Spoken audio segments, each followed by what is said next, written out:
SaveWithConrad.com. My name is Catherine West from Visalia, California.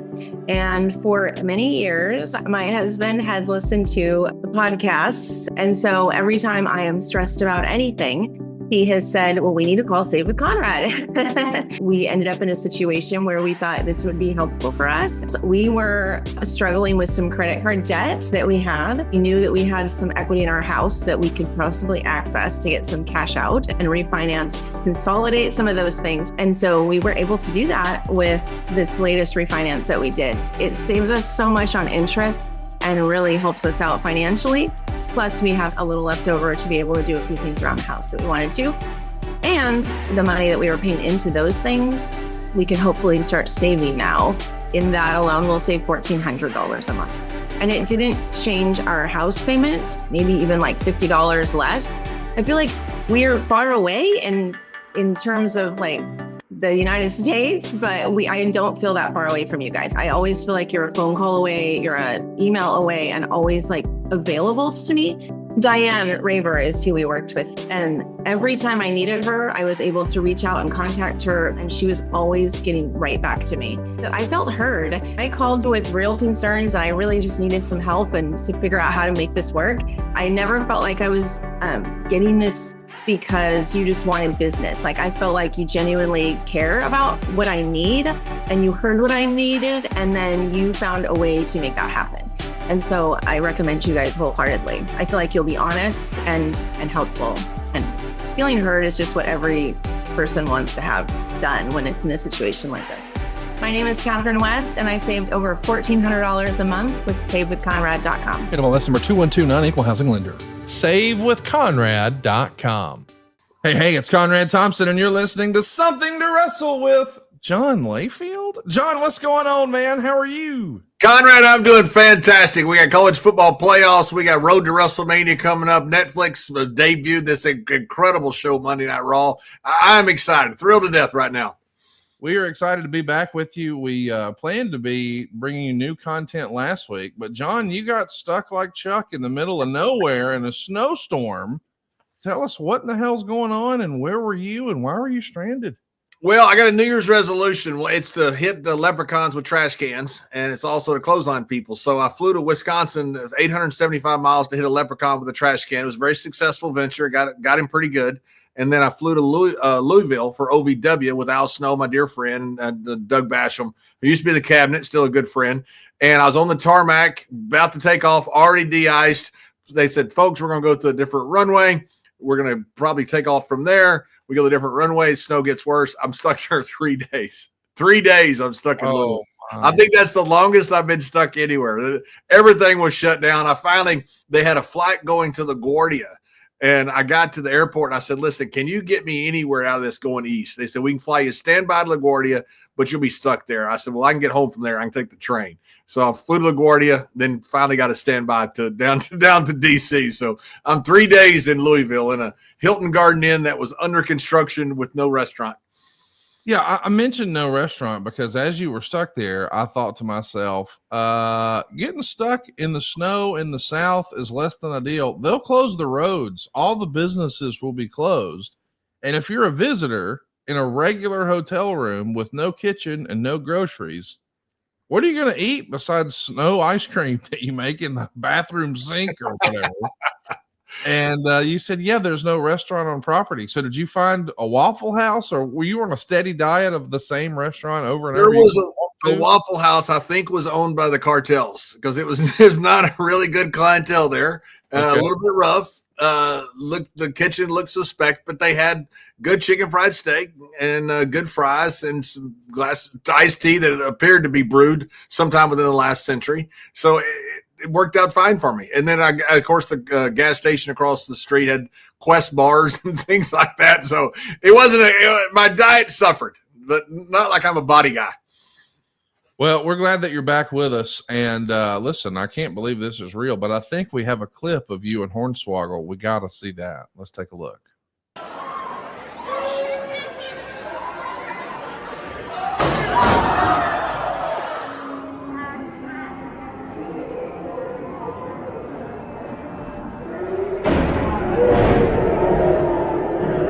back and to the left. Back and to the left. I love hitting Hornswoggle with trash cans.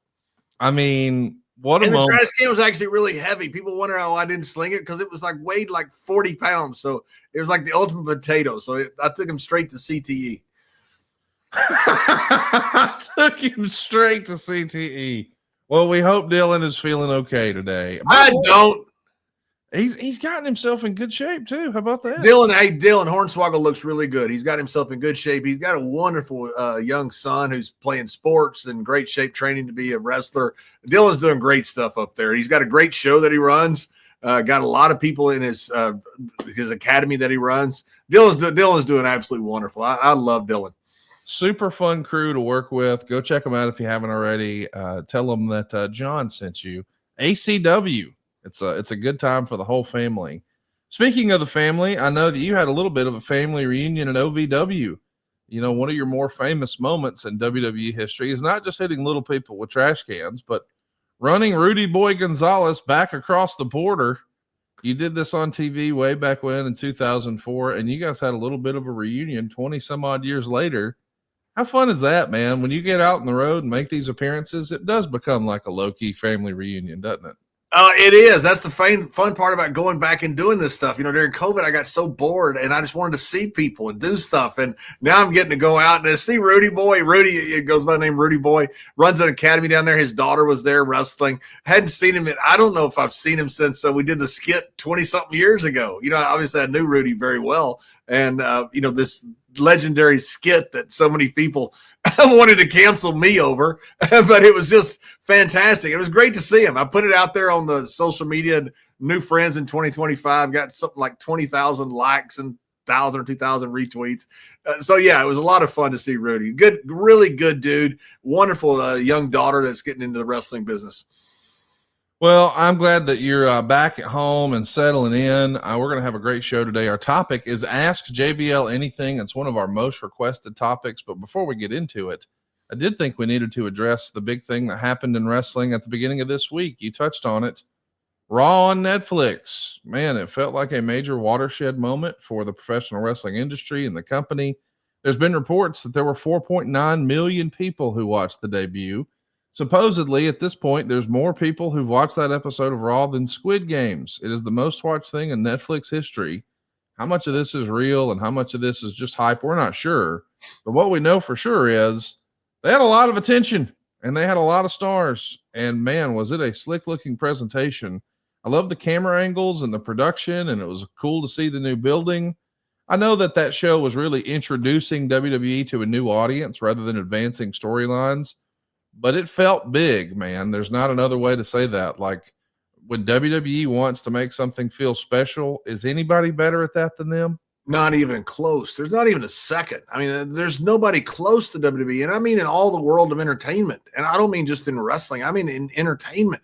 That was one of the greatest shows I've ever seen. That thing was amazing from start to finish. The way they filmed it, the way the crowd looked, all of the different looks that they had for the ring and everything they did. It just looked like something you would see out of 1950s glory day of Hollywood. I mean, it just looked incredible what they did. And by the way, you're going to see now these advertisers, you know, we didn't know if Nielsen ratings were legit or not. These ratings are going to be legit down to the person. Now, the reporting of it may not be. I think these numbers were legit, but, you know, you can always, you know, they say the numbers don't lie, but numberers do. But you're going to see these numbers down to the single person. And you look at things like Google, where they're able to monetize advertising so much and become these multi-billion-dollar companies. You're going to have targeted advertising that you're going to sell at a massive premium because you're going to know exactly who this is going to, how much they're consuming, where they're from, what they buy. It's going to be an incredible seismic change in wrestling and in entertainment. I can't wait to see what's next. It is going to be a major shift in WWE and all of professional wrestling, I believe. Right now that we see AEW and WWE on streaming, it seems like, you know, we're going to see more opportunity like that in the future. I saw someone speculate online, John. I wanted to get your take on this, that perhaps the most recent contract that AEW signed, their most recent television contract, that might actually be the last major traditional television contract that a wrestling company signs. It seems like streaming is going to be the new horizon, the new frontier. Do you think that major big time wrestling contracts for just television are over with? Does it need to be a combination moving forward of streaming and television, or what say you? Not yet, because I think voids are always filled. And so you've got a huge void that's being left in the old traditional media right now with WWE going to Netflix, which, by the way, you talk about first about the Netflix deal. You know, we used to run tours overseas based upon what our TV contracts were. So when Germany had a great TV contract, we would run, you know, back in the day, we'd run 23 days in Germany when we filmed Raw once a month. Then we'd run Italy when it was TV contracts were good there, or France or the UK, wherever our TV contracts were good.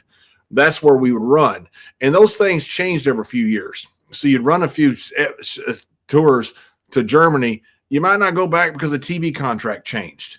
That all doesn't matter now with Netflix because you now are in the entire world.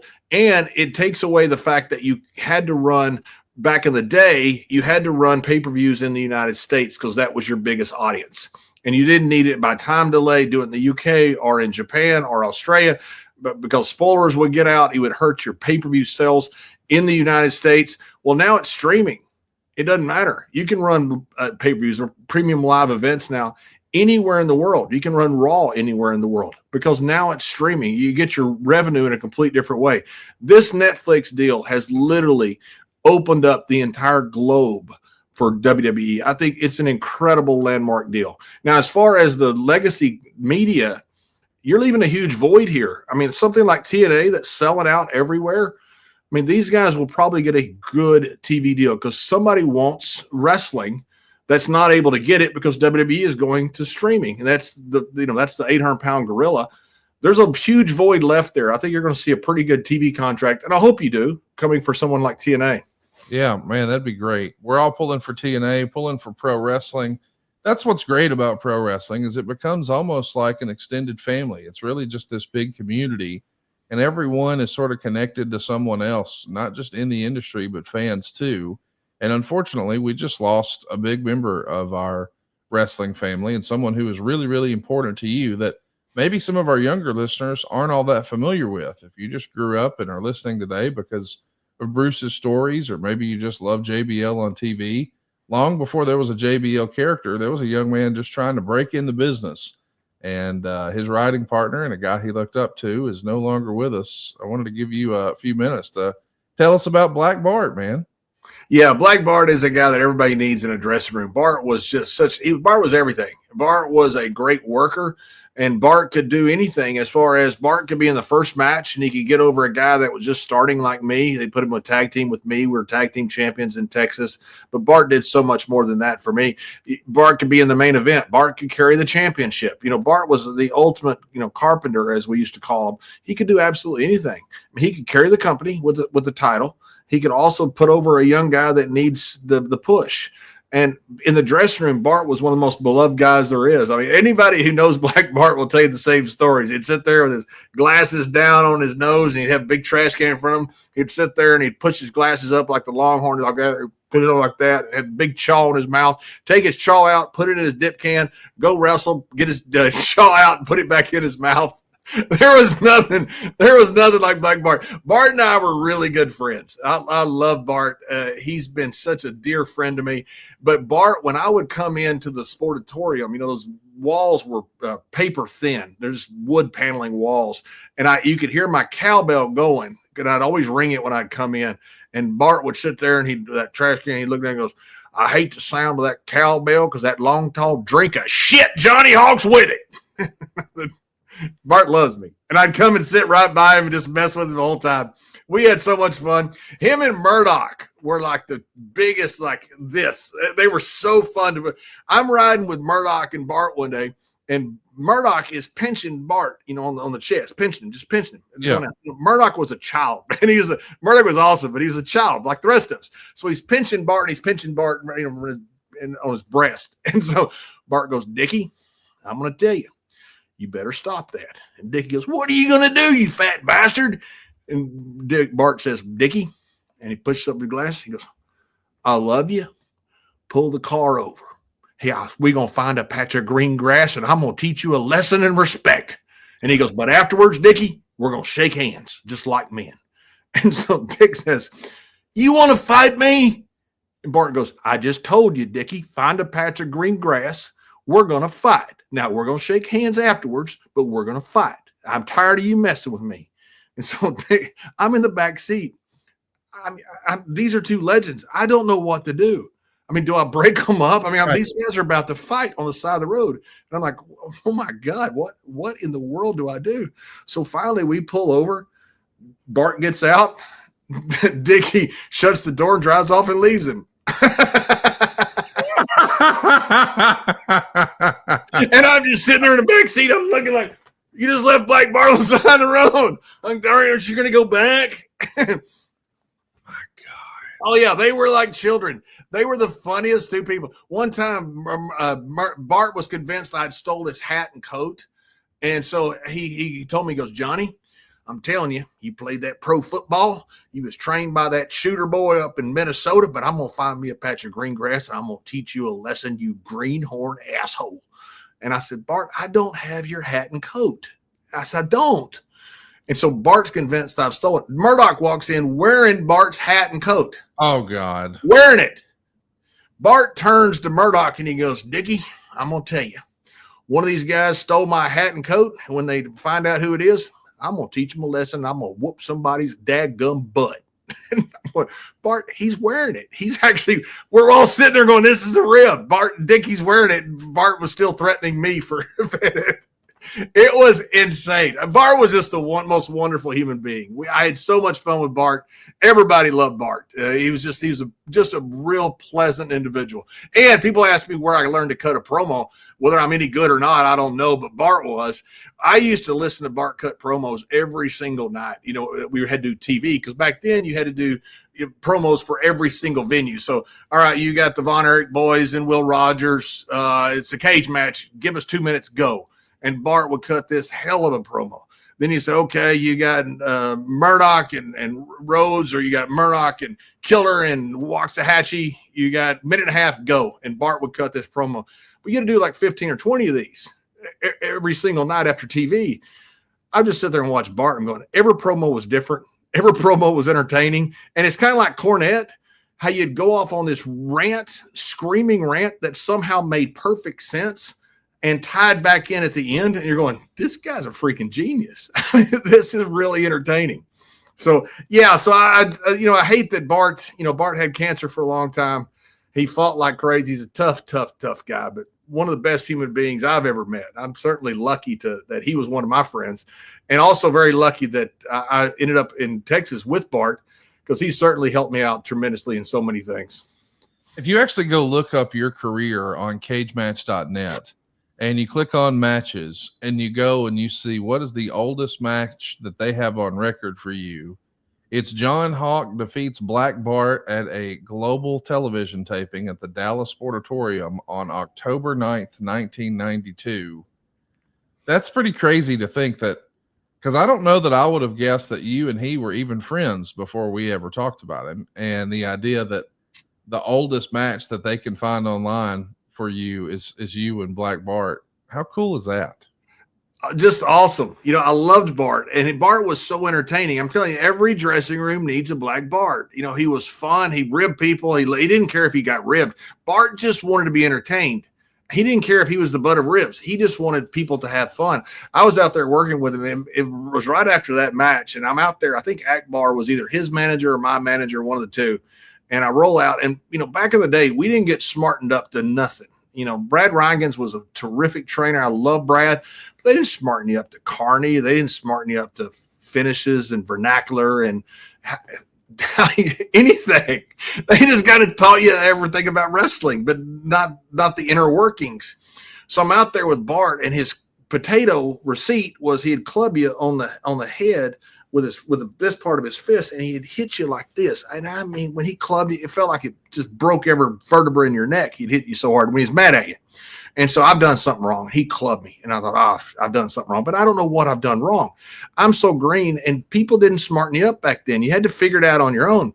And so I thought, well, I've done something wrong. I have no idea what it is. So I punch him back, and then he clubs me again. He goes, "That's a receipt, you greenhorn."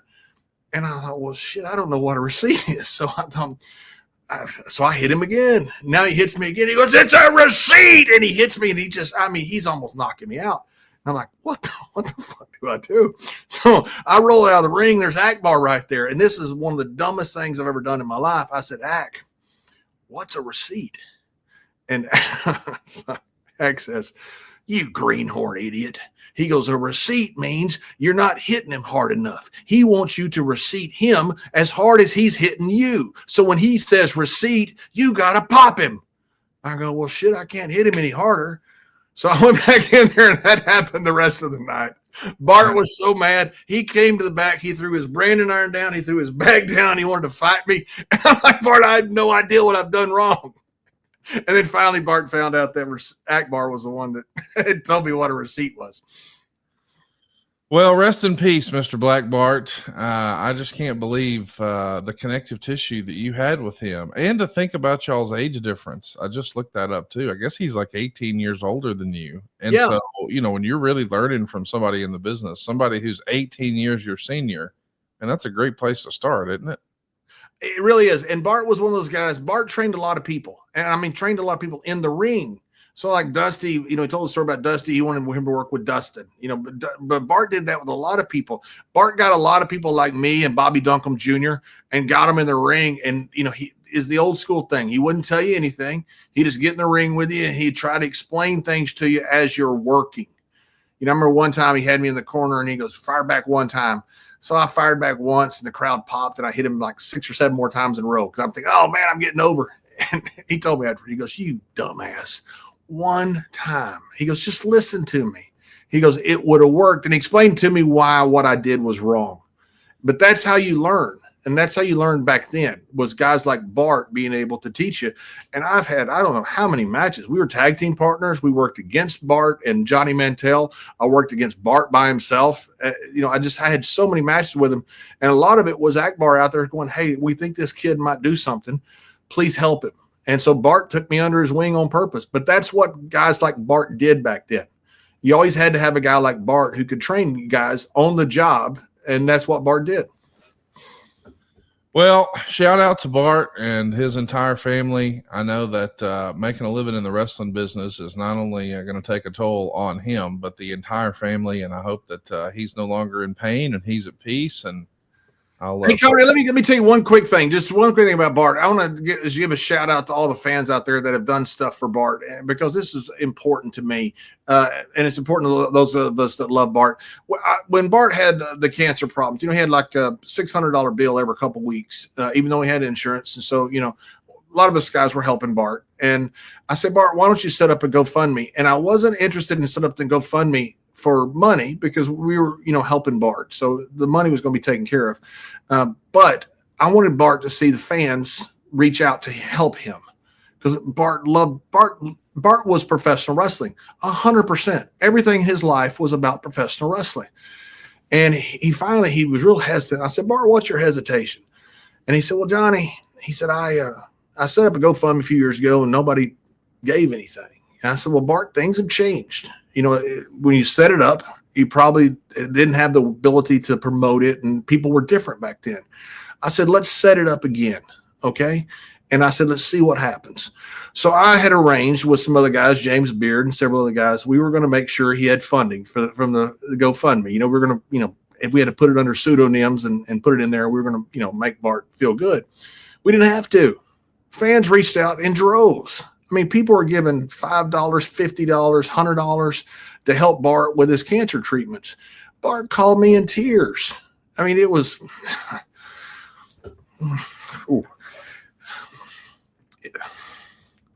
it was so cool to hear Bart say, "I thought the fans had all forgotten old Black Bart." And he said, I just went through it again. He said, "I've been through it several times a day and looked at all the names." And he said, "It's so cool that people reached out to and helped me." And that meant so much to Bart. So sometimes when you have these GoFundMe pages, it's not necessarily about the money. A lot of times it is, but sometimes it's just about letting people know you care. And whether that's $5 or $10, Bart looked through every single one of those, and he did it many times. And that meant the world to Bart, that fans had not forgotten him. I thought that was really cool.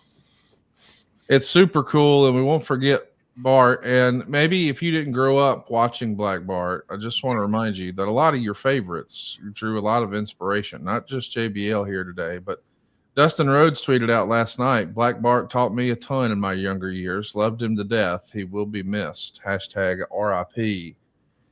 You never know, man. The connective tissue in the way we're all sort of connected here together. And you bring up a great point about GoFundMe. Sometimes, especially if you've been a performer like this under the bright lights for years and years and years, I'm sure that did mean a lot. And I'm glad that you got to share that moment and you were able to share it with us. We appreciate your candor and hope that his family finds peace and contentment. And hopefully he's no longer in pain, and he's watching the matches upstairs now from the skyline. That's right. He can go fight with the Von Erichs again. Oh my God. They were like dogs and cats backstage, much less in the ring. Oh my God. He waffled, I think, Kevin one time with his branding iron, and Fritz called him, "What are you doing?" And Bart, typical Bart, "Well, he won't sell, so I had to make him." Oh gosh. Can you imagine? He won't sell. I had to make him. Yeah. Well, let's do some questions. We got a live studio audience with us this morning from adfreeshows.com. Appreciate all you guys hanging out with us. We're going to go right to one of your questions. We'll start with Aaron Sheen. With it being John Cena's farewell tour, what is a match that stands out to you, either against you or watching live? You've seen a lot of big-time John Cena performances, whether it's in the ring with him or sitting ringside. Is there one John Cena match that you saw in person that stands out above all the rest? Oh, hell yeah. The match with Umaga. And I think it was, I can't remember, it was Royal Rumble or Survivor Series or what, SummerSlam or In Your House. I just, you try to remember these things, from years ago. They all blend together because you're working every single week. But it was with Umaga. I think it was in San Antonio, I believe. But I was not calling the match, I don't think, because back then you had the split announce desk. So me and Michael Cole were on SmackDown. King and JR were on Raw, and I believe it was a Raw match, I think, because I don't think I was calling it, because I think I remember, because I did this a lot during Cena's matches when I wasn't calling them. I would take off my headset and just sit there and listen like a fan, because I had the best seat in the house. I'm sitting there at ringside. And that's when Umaga did the run across the 3 tables and the big splash, and Cena moved. To this day, that was one of the greatest matches I've ever seen. I just remember watching that and thinking that was why I love professional wrestling. It was that good. It was just amazing to watch. And it was so cool because I had a ringside seat, better than a ringside seat, because I'm actually inside the bowl, and I didn't have to do commentary. So I just got to sit there and enjoy the match. And I remember sitting there watching and going, man, these two guys they're next level. This is so fun to watch. We should mention that according to Cage Match again, there were 2 matches in San Antonio, believe it or not, with John Cena and Umaga. There was one on Monday Night Raw, a 5.5-minute affair back in 2006. It was July 17th, 2006. But I guess the one you're talking about is Royal Rumble 2007 in San Antonio. It was a last man standing match that went 23 minutes. That is the match that Bruce Prichard put in near the top of the list of a great what if, what could have been. Like, we know that Umaga left us way, way too soon. But I think everybody should go back and take a look at that one and think about, with all the success of the bloodline right now, man, can you imagine if you had a time machine, what that could have looked like? Yeah, and Umaga, by the way. Umaga grew up, I guess, in Samoa. I don't think it's Fijian. I think it's Samoan. And anyway, he grew up in the islands. He played high school football barefoot. So can you imagine looking back there and seeing this 240-pound monster barefoot? You're like, screw this. Screw this. I ain't tackling him.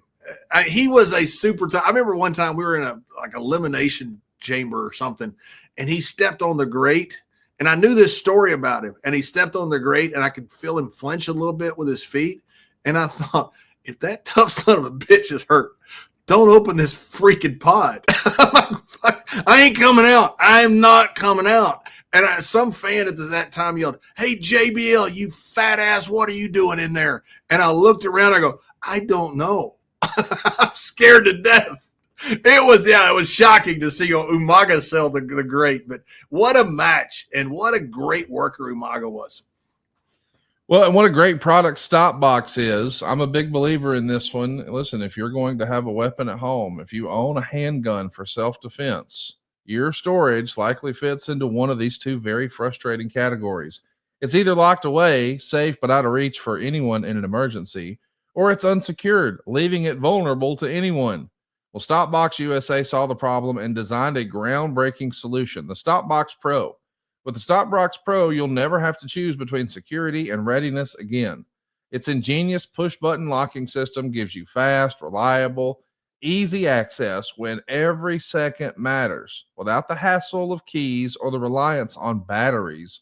It's 100% mechanical, so it's going to work every time, no power needed. And with Stopbox USA, you can finally have both security and readiness. The Stopbox Pro's mechanical keyless system allows for fast, secure access without fumbling around for keys. Remember, every second counts. It's a big deal. Our listeners are getting 10% off your entire order right now when you use the code WRESTLE.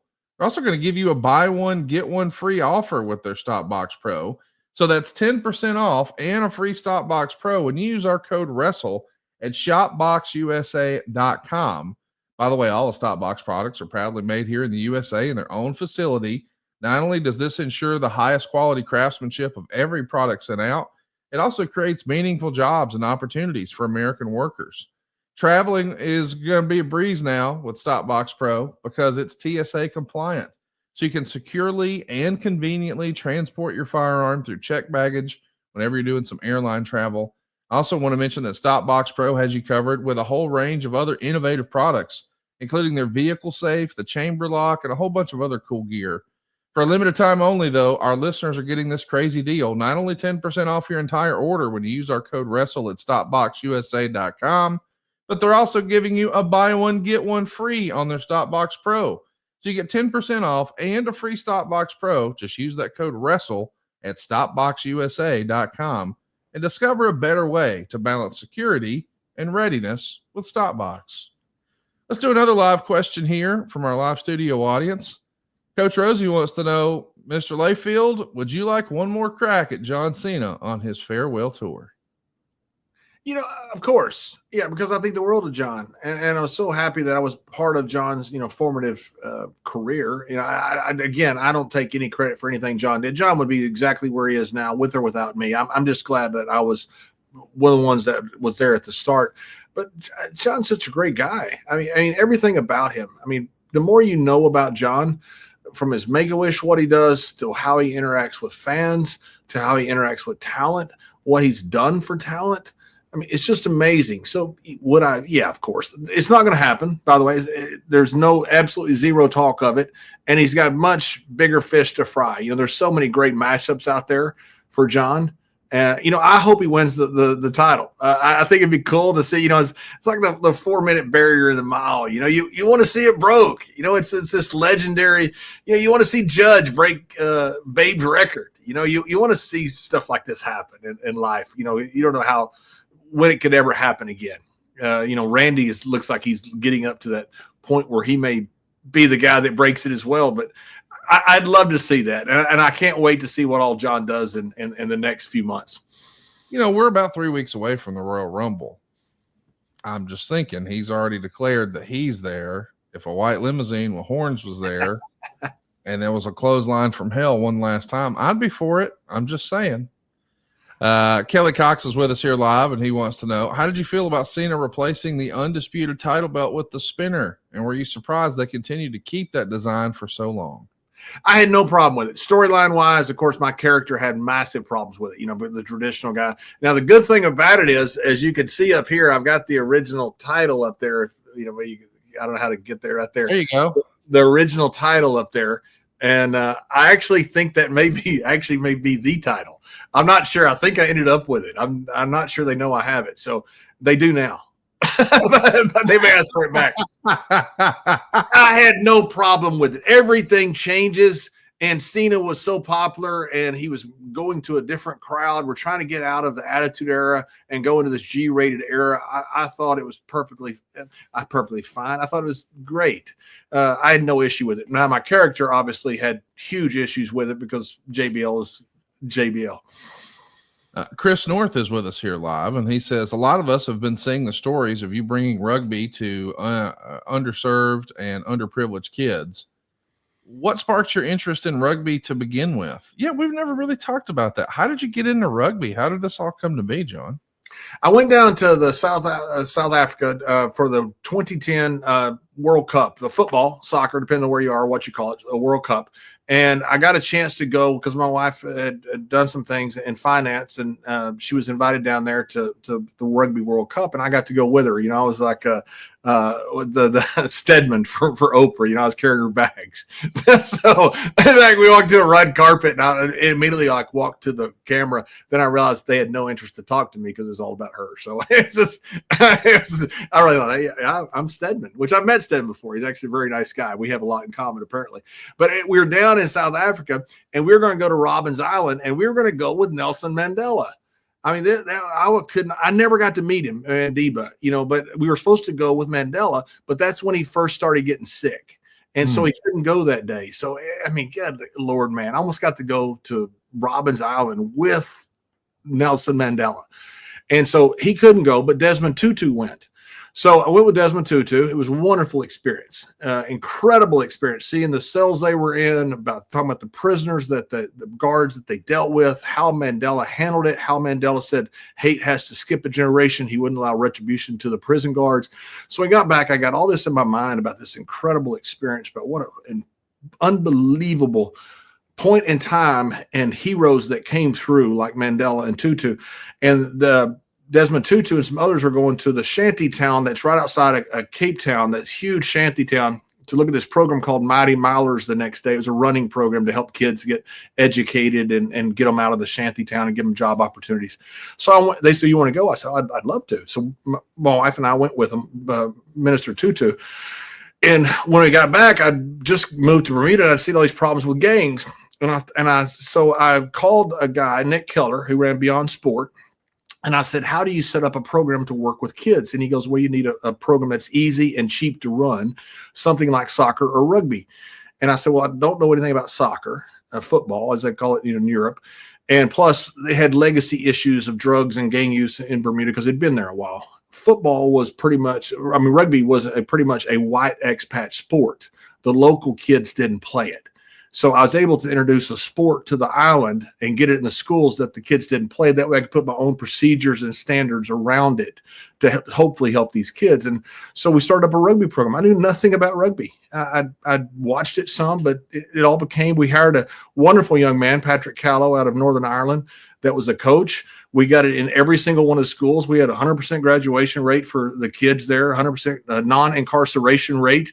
Won an award out of, I think, 17 countries and about 7,000 programs for being the best with working with at-risk kids, but not because of me, but because it became a true island-wide initiative. And since then, I've done rugby programs literally all over the world. I've been down to Malawi, been down Tanzania, physically, as in making the bricks, helped build a school down in Malawi in a rugby program where I have about 1,000 kids, I believe, still in the program down there. And I work with Memphis Center City Rugby now.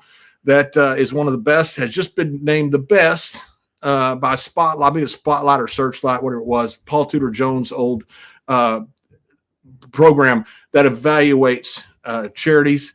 It's the best as far as return on investment of any charity they've dealt with, as far as getting kids out of poverty. And again, we have 100% graduation rate and 100% non-incarceration rate and some of the worst child poverty in Memphis. And it all uses rugby. Rugby is a great sport. You can play 5-on-5, play 15-on-15. All you need is a ball. And that's one of the reasons, the beautiful game of soccer, very much the same way. It's a cheap sport that you can take to low-income, at-risk kids.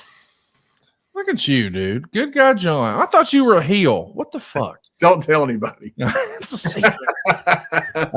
Chris North has another great question. Pat McAfee was discussing Michael Cole trying to convince him to detour back to Houston earlier this week. Do you have a favorite Michael Cole road story? How was Michael whenever you guys would travel together? Were you the wheelman? Was he the wheelman? Do you have any fun Michael Cole travel stories? Michael was always the wheelman because Michael is I told you before, we're the odd couple. You know, I was one Felix or Oscar, whichever one was the messy one. I was the messy one. Michael was the one that was the one that was in charge and, you know, get everything straight. Michael would love to drive because I think he loved to be in control. And plus he would text the whole time. So I'm like, I would sit there and just drink and let Michael drive. But I had a lot of fun traveling with Michael. Michael rode with me and Ron when he first started. I mean, we've been around Michael the whole time. We had a great story up in Montreal where, wow. Oh, yeah. It was a great story. I love you for that. OPW Chris has a question on Twitter. He says, what was the reaction in the locker room when you found out WCW was being purchased by the WWF? And how easy or difficult was it for the WCW talent that came over to acclimate to a new environment? You know, I don't know how easy it was because you'd have to ask them. It seemed like they acclimated pretty well. You know, they had apparently an issue with the ring size, which I can understand if that's the only ring you ever worked in. They had much smaller rings than we did. And so they took them to Titan Towers. You know, that's, I guess, where the fight happened with Shane Helms and Buff Bagwell was getting acclimated to those rings. But apparently, I think they got along pretty well. You know, Buff had problems. You know, there was some heat there for whatever reason, and you know, Buff didn't last very long. But as far as the rest of the guys, they're one of us. You know, it's not like when we fought WCW that we hated those guys. We didn't hate them. They're working just like we are. They're just trying to find a place to work. And if we had gotten fired at WWE, we'd have tried to go to WCW and vice versa. So I don't think there was any animosity between the boys. You know, there may have been between the higher ups that were trying to put each other out of business, which if you say anything different, I would contest that, by the way. I think that was the goal of both sides. But I didn't think there was a huge problem with the acclimatization of the talent to our roster. Real Cable Guy 1 on Twitter had a follow-up sort of about what you said there, because you mentioned Buff, and Real Cable Guy 1 on Twitter says, why did JBL powerbomb Buff Bagwell at the house when he first joined the company? He has spoken at length and said him and Ron were cool, but you did it out of nowhere. He said that shit hurt. Simply just why? You already knew Vince judged him for that, and it probably sealed his fate. I'll be honest, I don't even know what he's talking about here, but I suspect that maybe you do. Did you have an interaction with Buff in the WWF that was less than ideal? I didn't know it until later. Buff said I tried to end his career. I think he said in a tweet sometime, which is absolute bullshit. It didn't happen. You know, he said, why did I do that? Because I was told to do it. And it wasn't like, hey, punish this guy. That was what was called. I was supposed to powerbomb him at the end of the night. And that's what we did. Did exactly what the office told us to do. And did I throw him down hard? Yes, absolutely. That's how we played back then. We played rough. And I did that with Eddie Guerrero. I did that with Undertaker, Booker T, you name it. We did it. It was the same. And I don't know if Bagwell took he did take exception to it because he said some stuff about it in the sense. But there was no malice there. If you want to hurt a guy, you throw him on his shoulder, you throw him on his head. You don't throw him flat. You throw him flat, you're taking care of him. And what I did was throw him flat. Hard, absolutely, 100%. But that's what we did with everything. And it was dark, but it was also being filmed. So you don't know when it's going to be used. And so that's, you know, I remember we were some match, we had done a run, 2 or 3 run-ins, and Stone Cold pulled me aside, and it was for the dark part, and he kind of ripped me pretty good. And the only time Steve ever did that, by the way, and he was right. He said, man, you got to lay it in on me. And he said, you can't take it easy on me. He thought we were taking it easy on Steve, because, he was Steve. He didn't know he didn't know we were blown up. That we can barely get in the ring. And I told him, I said, Steve, I'm sorry. I said, I'm blown up. But Steve was one of the ones, you got to lay it in on me, especially me, because people are watching with more eyeballs. Now, he didn't say that, in an arrogant way. Steve's one of the best guys I've ever met. But that's how we played back then. And so the thing with Bagwell, it's, I don't know. It's kind of blamed a lot of things for his run going wrong. And I don't know about any of that. The match, he just had the match with Booker, which didn't go very well. And I think he kind of conflated everything and thought that I tried to hurt him or something, which is absolutely 100% not true. You can look at it. It's on tape. I did exactly what the office told me to do. Hit him with the power bomb. Did I hit him hard? Absolutely. But that's how I would have wanted to be hit, and that's how I would have done with Stone Cold or anybody else. And to be clear, Buff's on a new path these days. I mean, he's, from what I've heard, a totally different guy. His recovery is going phenomenally well, and we're pulling for Buff and know he's going to be the next great success story. But perhaps some of these comments were coming from a darker place. Maybe. They could have been, and I assume they were, because I sent him a text when he did that. I sent him, I guess, on social media or something, and he responded. And he said, hey, that's what I heard or something like that. And I said, well, you were there. You didn't have to hear it from somebody, and maybe somebody told him that. And maybe that was, a time when he was fighting some demons. I saw him at the Hall of Fame, and, he's gotten himself cleaned. He's gotten himself in terrific shape. And I think good for him. There's zero. I saw him recently, and he goes, hey, let's talk about, why you hated me. I said, Puff, I didn't hate you. Never did. Didn't like you, dislike anything. I didn't know you. And so I'm happy for him that he's got everything together, and he seems like he's in a wonderful place. And again, you're right. This could have come during a time that when he said these things about that there were some demons that he was fighting. Which God bless him and Diamond Dallas Page. Diamond Dallas Page is going to deserve a freaking block in heaven. That man, I saw Butterbean recently, and I love Butterbean. I'm a huge fan of Butterbean, the four round king, and he's doing so well. And all that's due to Diamond Dallas Page. God bless that man. Yeah, Buff had 3 dates with WWE. I know everyone believes it was actually just the one, the pretty infamous match with Booker T. But that happened at the Tacoma Dome on July 2nd on Monday Night Raw. The night before, they were in Spokane, Washington. It was Buff and Booker T, July 1st. But the day after that Raw match, July 3rd, once again, it was the Tacoma Dome. And I think that's probably where it happened.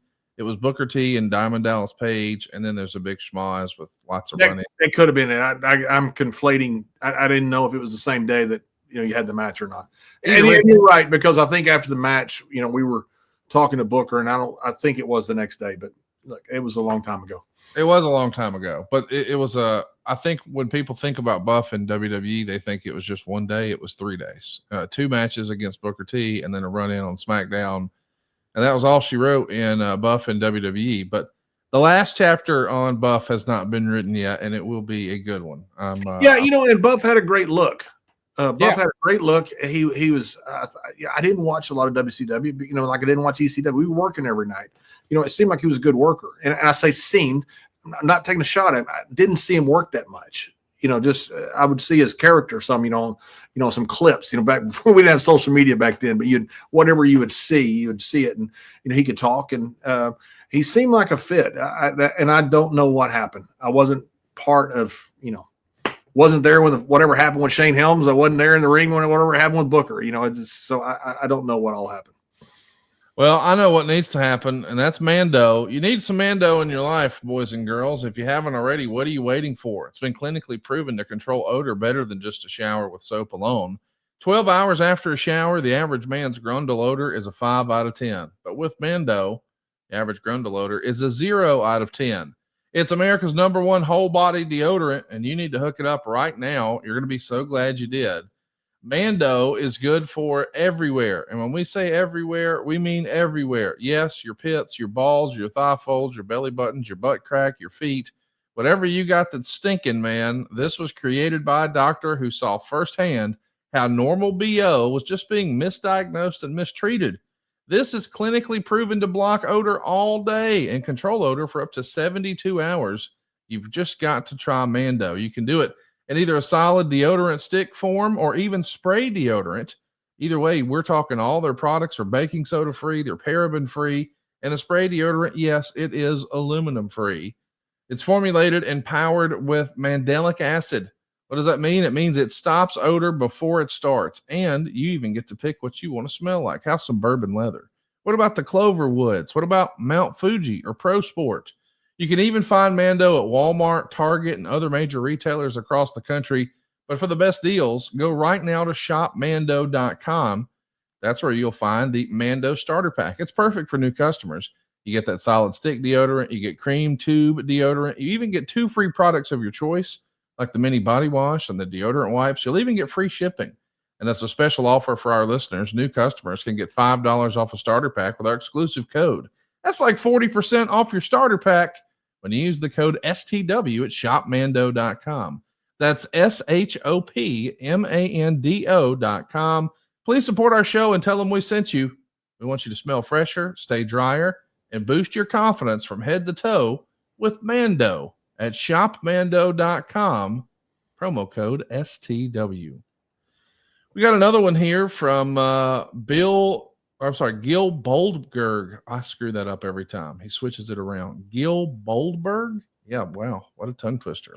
What led to JBL getting a contributor gig at Fox News? Considering the level of stigma it has, did WWE have any hesitancy about taking on a gig like that? You know, that is pretty wild. I don't think a lot of people expected to see you all of a sudden on Fox Business and other Fox networks. You became a talking head on the news. Like, wait a minute, what's going on here? How does that happen, John? Well, it happened, I played a little pro football, and I didn't make any money. I made like the World Football League at the time. I think paid you like $40,000, and then I got a starting bonus. I think we led the league in rushing or quarterback sacks, something like that. We had Ricky Blake, who broke his leg, would have been a great running back for the Cowboys, but broke his leg in training camp. So I think I made like 55 or 60,000 something for that year for World League, which isn't a lot of money. You know, it's more money than I ever made. Don't get me wrong. I was very happy with it, but I bought into a travel agency. And when I did, as an investment, best investment I ever made, I went to Hawaii with my college roommate. I went to the Cayman Islands where I met a bunch of the wrestlers down there on tour. The first time I'd met a bunch of wrestlers. And so I come back the next year and I get cut, and I don't have any money left. And it wasn't because I'd love to say it was because of drugs and women, but it wasn't. It was boring. It's just life. And I bought some stuff and trying to live. And so I promised myself if I ever made money again, I would figure out what to do with it. And I always was a fan of like Howard Hughes and guys like that, back in the day. That was our, Elon Musk. And so I started reading everything I could on finance. And that's where I came up with the idea, because Foley had written the book, had been very successful, and other guys had written books. I said, man, I'd like to write a book on finance, because these books I think are terrible. And there was like a Rich Dad, Poor Dad book. It was written like a narrative. I thought I'd like to write a book with a bunch of wrestling stories and make it a narrative. And that way you can pick up one chapter and read it, or pick up the front of the book and read it from start to finish. But it's an interesting read, but it also teaches you a little bit about finance. That was the idea of the book, Have More Money Now. And so when I wrote it, it did okay. I mean, exceeded expectations. When you got WWE pushing something, it tends to do very well. And so I'd gone on to Fox to promote the book. In fact, the first show, that's where I met my wife. She was on leave from a garden leave from a hedge fund. And she was just on there doing something, talking about finance before she called the financial crisis. And so that's where I met my wife. But then I started living in New York City once I got married. And in Texas, now this all fits together, believe it or not. In Texas, where I grew up, Nolan County, Sweetwater, Texas, was the wind capital of the world. And everybody's putting up windmills everywhere. We grew up, it was very poor when I was in high school. It was very rich when I was in junior high, because oil prices had gone south. They thought the oil fields had been depleted. There's no more oil. It was almost poverty level. Well, windmills came back first, and it made everything. These ranchers now were making $5,000 a turbine a month off these turbines that didn't take up much of their land. They could still use it. It was a great deal for the ranchers and a great deal for the West Texas. So my buddy calls me and says, hey, man, would you like to see if we can buy 100 or 200 acres and put a wind farm together? And we had some land that was great wind, land, as they measure it. Everything out there was great wind land, wind you could see, from 400 miles. There's no trees out there in West Texas. And I said, it'd be a great idea. So we worked with GE. We went to an investment bank first. They're in New York, around the corner of Water and Wall. And we got this investment bank. It was about a $75 to $85 million deal. And we got the turbines arranged to buy from GE. We had the land arranged to be bought, but it was all contingent on everything else. Well, the renewable energy credit in renewable energy, especially for wind, is how you made money. 1.5 cent credit was how you made money for the wind farm. That imploded during that time. Politics, not renewing it, all kinds of things happened. When that imploded, that killed our margins. So we no longer had the viability of this wind farm. So we had to scuttle the whole deal after we'd done all this work on it. And, sucked, because we, we already spent, as they say, we already spent the money. We were sure that we had a home run here, and we did if the renewable energy credit market had not imploded like it did. And so I went to the bank. I said, hey, it's not going to work. You guys are great. And they said, well, would you come work for us? We love what you did with the wind farm. And so I went to work for the investment bank. And that was right when I was kind of coming out of the ring the first time. And so I was a vice president at this bank, and we did small micro cap deals. We did anything micro cap, a lot of renewable energy, a lot of fossil fuels. We also did some nutrition stuff. We did, any type of micro cap. What we did is we stayed underneath Goldman Sachs. Goldman Sachs was on 85 Broad. We were on Water and Wall. And you can always tell when Goldman did a deal because Stone Street, the oldest street in the country, I guess it is, the cobblestone street, was full of bankers with expense cards and a lot of pretty women from all over the place because they knew Goldman had done a big deal. But all you could do is deals underneath Goldman. You couldn't compete with Goldman back then. Probably can't now. I don't know the landscape now. But anyway, as I'm doing that, Fox thought it was interesting that this former professional wrestler was working on Wall Street. So it wasn't just that I'd written a financial book, and it wasn't just the oddity of a professional wrestler. That was a huge part of it, by the way, but huge part of it. But a lot of it was I was working on Wall Street, so I was a legitimate Wall Street guy. So that's kind of how the whole Fox thing happened. And I started doing the Fox stuff and worked for Fox. We did the Saturday morning shows, cashing in Bulls and Bears. I switched between both. And by the way, that's #1 show on Fox for the entire weekend, whichever show I was on, the Bulls and Bears and cashing in. And then things switched when Lachlan Murdoch came in and wanted to be live with everything. We taped these on Friday. So that killed that Saturday morning deal. And then Fox, in my opinion, became too political. And so at that point, I had a chance to do some more with them and chose not to. So the politics did play a part of it, but not till later, because back then I was just doing finance and I wasn't really doing or supposed to be doing political stuff. But it was something that was just a finance. But when that changed significantly, that's when I opted out of Fox. Man, what a great story. You and I haven't spent a lot of time talking about financial stuff, and I'm sure he'll reveal it all when he's ready. Have you taken a look at any of the stuff Eric Bischoff's working on right now? Have I ever? Is that not the best thing ever? It is awesome. And it may be above my pay grade, but it is awesome. It is really interesting stuff. When Eric reveals that, it'll be global news, won't it? Yeah, I agree. Wall Street's gimmicked, man. I say gimmicked. It's rigged. People say it's not rigged. Bullshit. Yeah, it is. I mean, you have the guys that have money have access. Now, that doesn't mean you can't compete and ride along with them and do pretty well. But the guys with the big money, they have the access. Dodd-Frank came along, and they talk about trying to redo the entire financial market. Dodd-Frank were the guys that were watching the chicken coop when it got raided. Yeah. And all of a sudden, they're the ones making the rules. That doesn't work in any level. I mean, these guys in D.C., they're not smart enough to know what these financial guys are doing. That doesn't mean they shouldn't be regulated. Yeah, they should be regulated, but not by these morons in DC. Well said, boy. Because there's going to be a lot of changes, I think. Which goes to your point about Eric Bischoff, which we won't give too much away, but he's got something there, and this system's gamed. There's no doubt about it. He stumbled across something, not to give everybody too big of a tease, because I think Eric's working on whittling this down, and maybe you'll see something in the next few weeks. But when I first saw it a few months ago, maybe it was 4 or 5 months ago when he first brought it to me, I didn't really get it. And then he sent me some links, and I saw some charts and graphs, and it clicked, and it was like, how has everyone not noticed this? And I can't wait for that reveal. Hey, here's a great question from Anson My Eyes Jones. He says, any good stories from the brief time in Global? How was working with Ian and Axel? What was your first time like meeting Terry Gordy? Early Global was a big part of my fandom, and it's fascinating to see how much talent was there. I kind of forgot that Ian and Axel Rotten were there. They live right by me and Duncombe.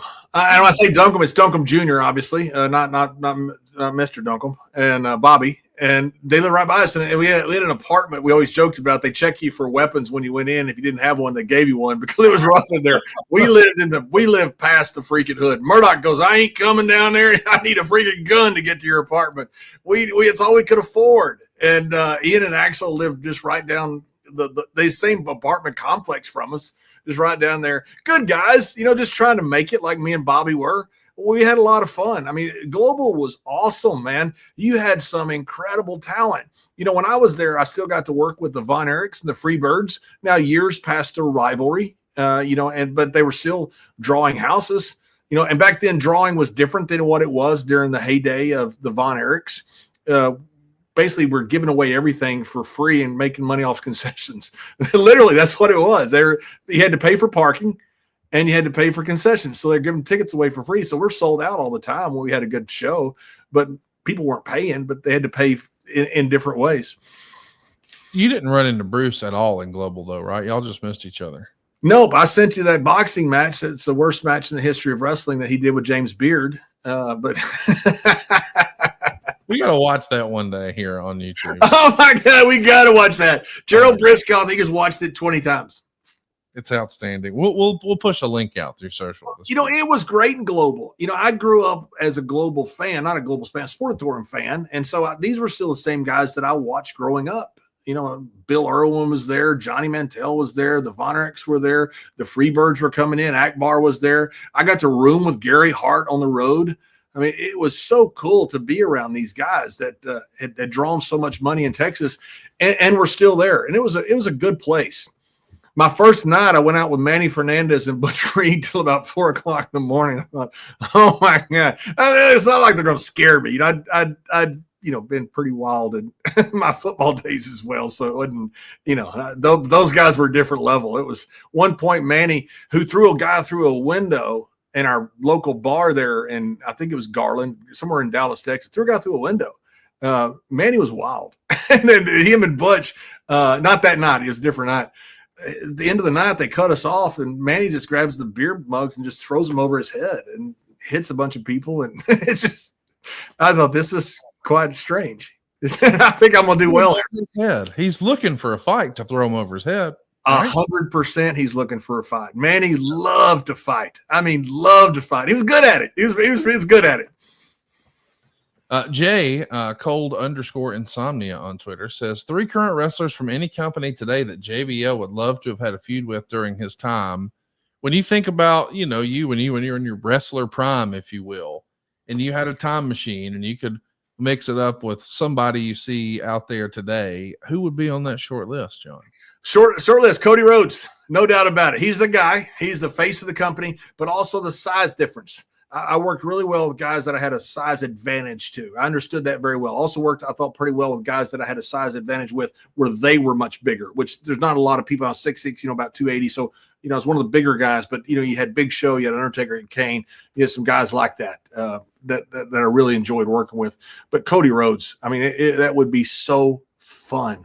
I think so much of Cody. I love Cody since the JBL and Cole show. And I think it'd be a lot of fun to work with Cody. I tell you, the other guys I work with, I would love to work with Jacob Fatu. Oh, yes. That kid is a kid. He's a grown man. He's awesome. My God, that'd be so much fun to work with a guy like that who could do so much stuff. I mean, that would be a blast. I mean, that would be so much fun to do. And the other guy, you mentioned 3 people. The other guy, Dolph, Nick. I mean, Dolph I've never seen Dolph had a bad match. And I saw him have matches with Del Rio, and my style and Del Rio was similar. Del Rio's better than me, but style is similar. And I see how that style works. There's just an old simple style when a heel is bigger and can beat up the baby face, and that baby face works from underneath.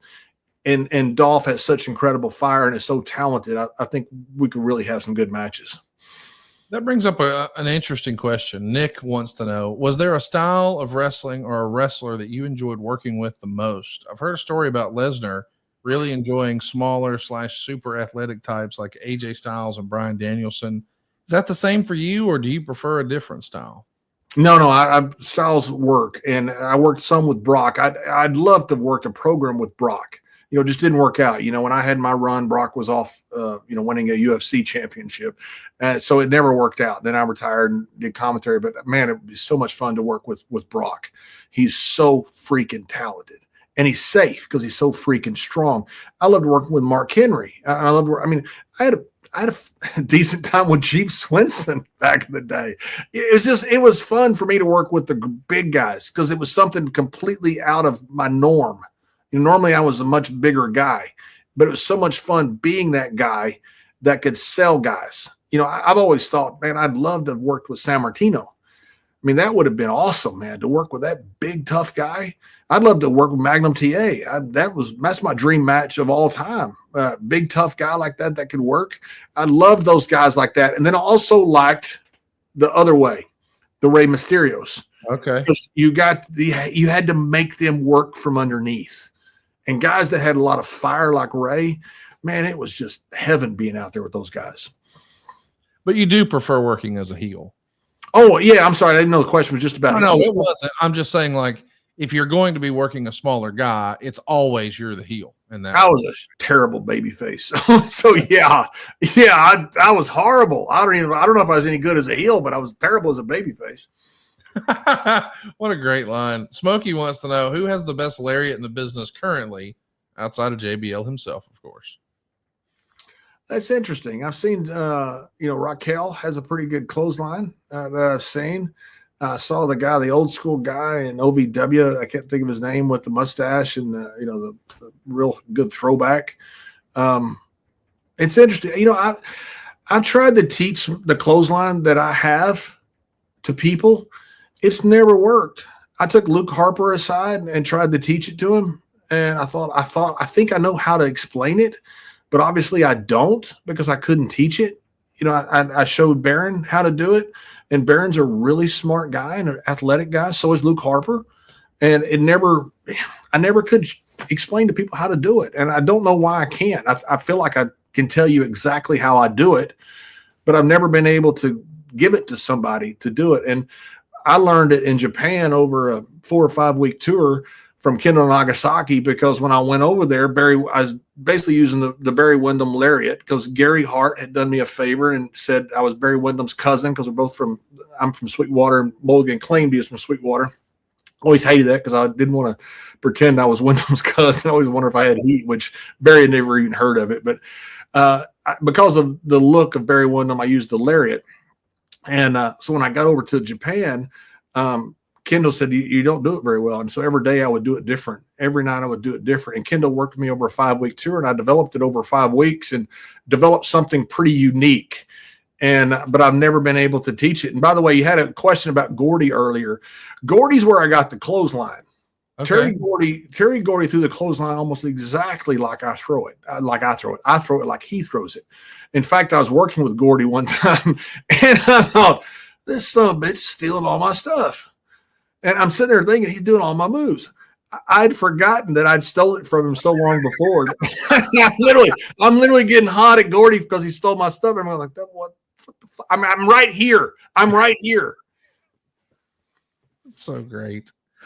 TWL36 says, if John could give the clothesline to hell to anyone in the world, who would he pick and why? So I think we're looking for a non-wrestling answer.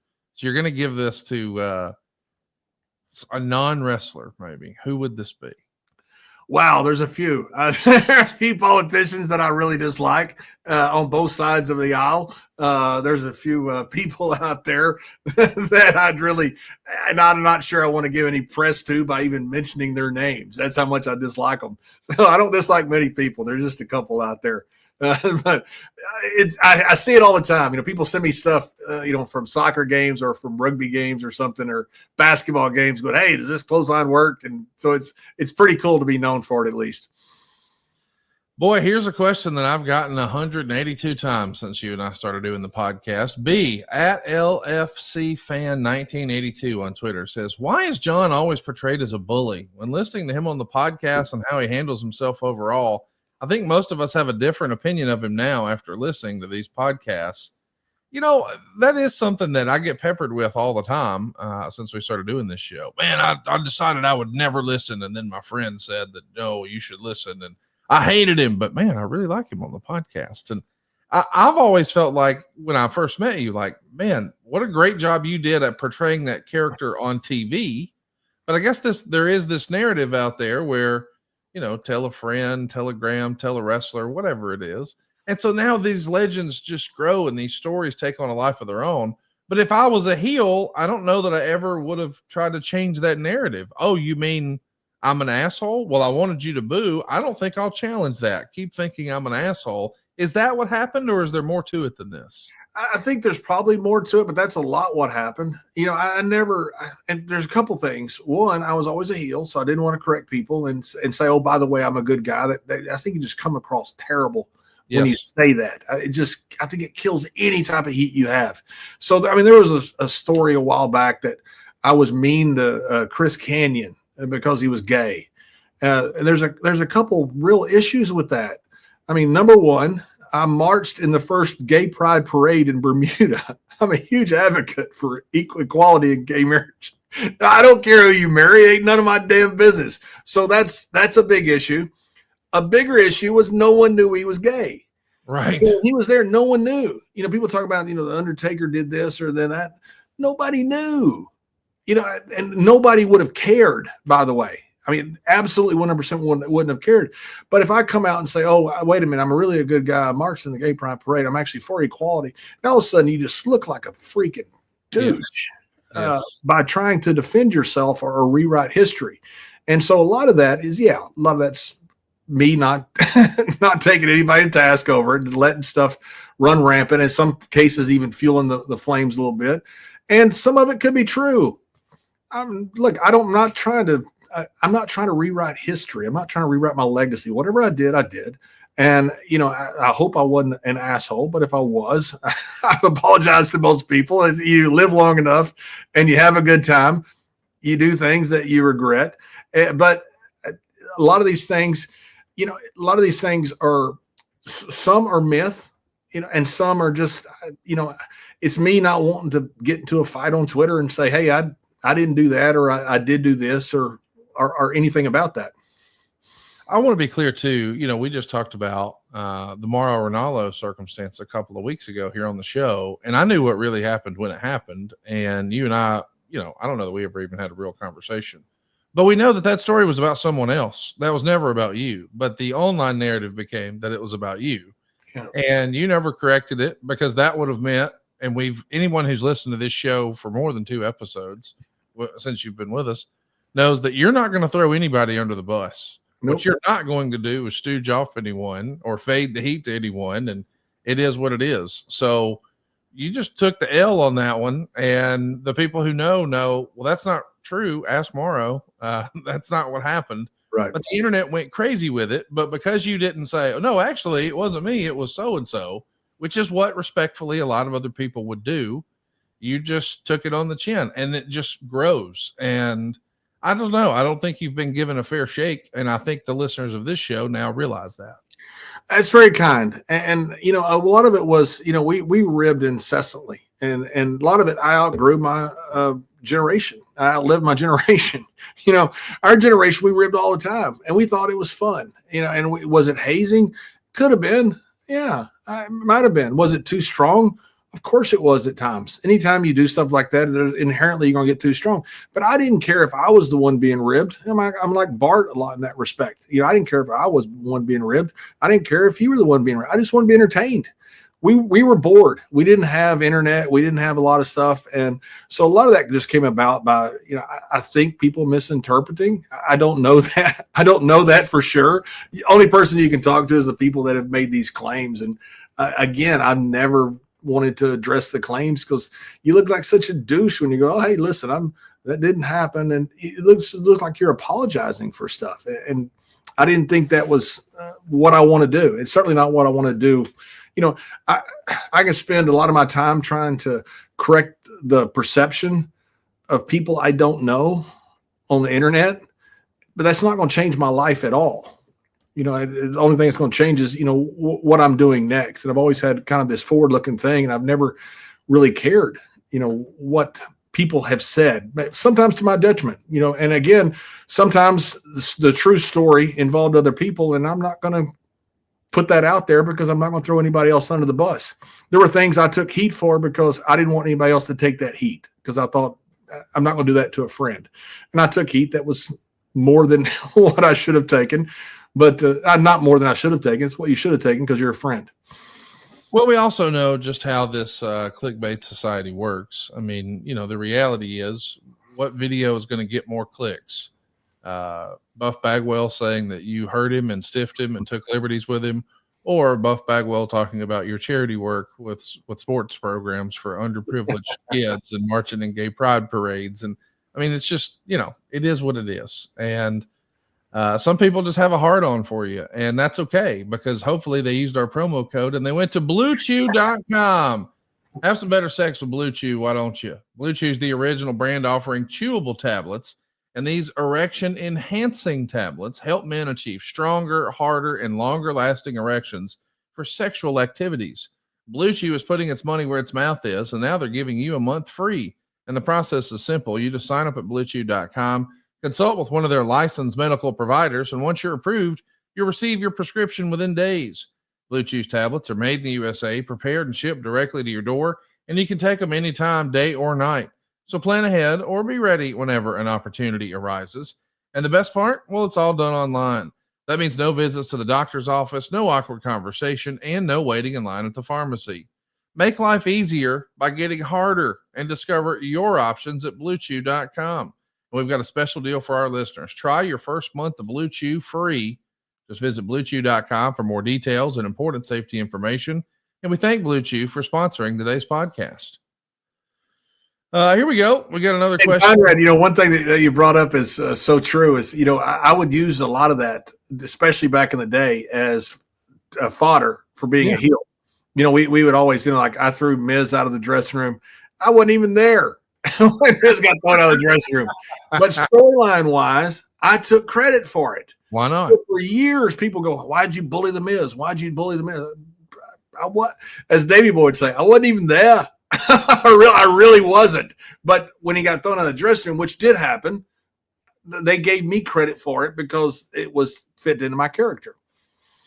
And a lot of that happened like that. There was a lot of that. You know, I'm sure. Like, I'm not above reproach, and I'm not trying to whitewash. I'm not trying to clean up an image. I'm not trying to do nothing. If you think I'm a jerk, that is your opinion, and you're welcome to that opinion. I'm not going to spend a lot of time trying to change it. Lindsay's with us here live, part of our live studio audience, and she wants to know, has there ever been anything Bruce has said on this podcast that you flat out disagree with, or a story that he's told that you dispute a little bit? No, you know, me and Gerald Briscoe love to say Bruce invented the headlock, invented wrestling, and all this different stuff, because Bruce conflates some stories sometimes, as we all do. Nothing major. I mean, nothing major, nothing malicious. Yes, with some facts wrong here or there. Yeah, some minor stuff. You know, I remember guys did a story on me and said I was a two-time all conference. And so I started 2 years. I started 4 years. I'm freaking consensus All-American. And I'm like, you know what? I don't care. You know, it's just, it's nothing, and nothing is significantly important.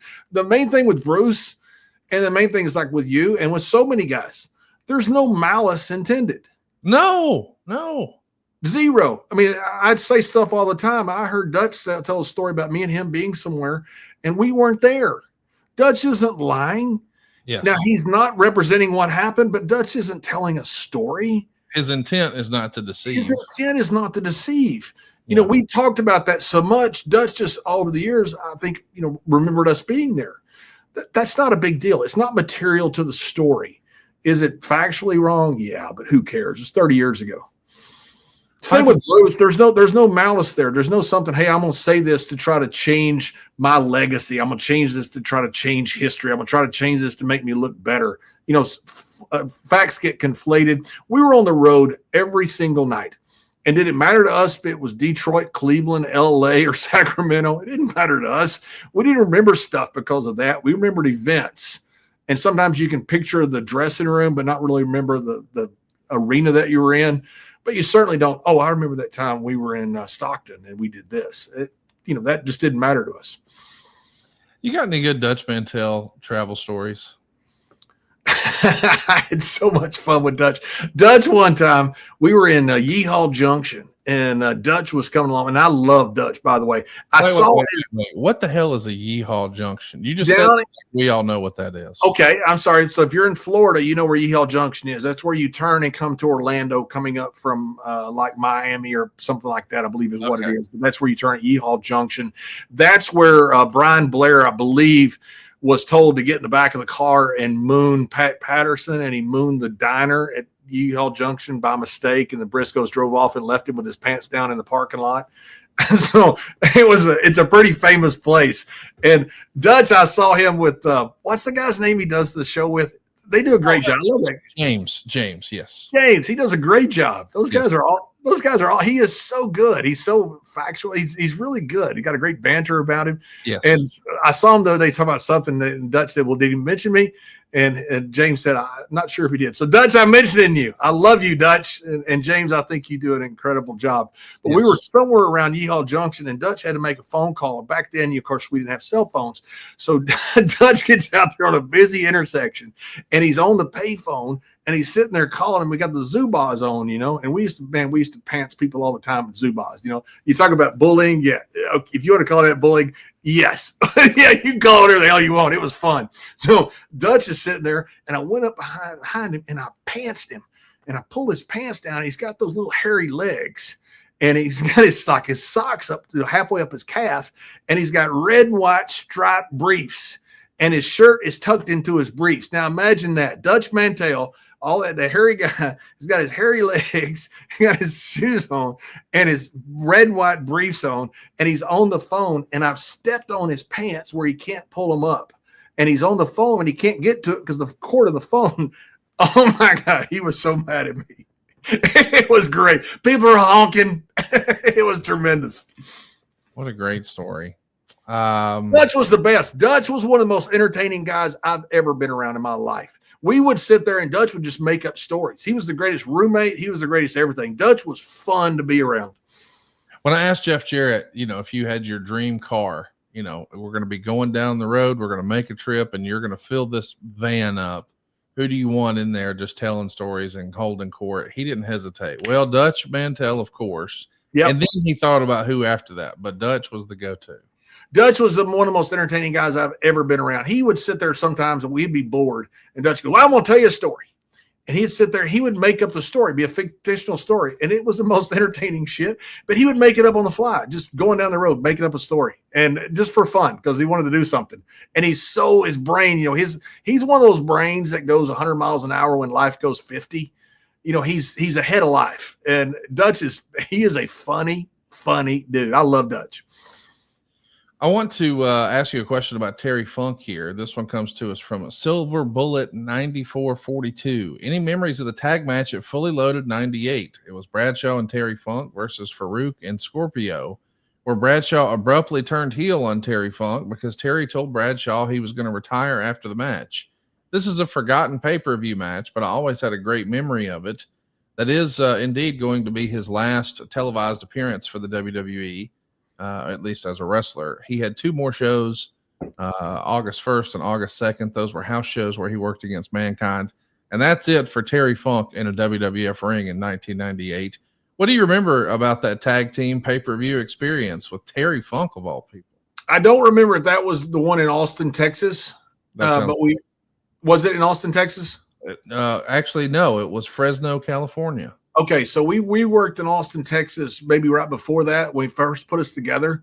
And I remember walking out, and the place went ballistic. I mean, went crazy. And we never drew good crowds in Austin. it's funny because we always drew really good crowds in San Antonio, really good crowds in Houston. Depending on the attraction, we did well in Dallas, but Austin, we didn't always do well. So I don't remember how the house was that night. I think it was pretty good, but Austin was always kind of an iffy town for us. And we went out that night, and I remember the crowd just went ballistic.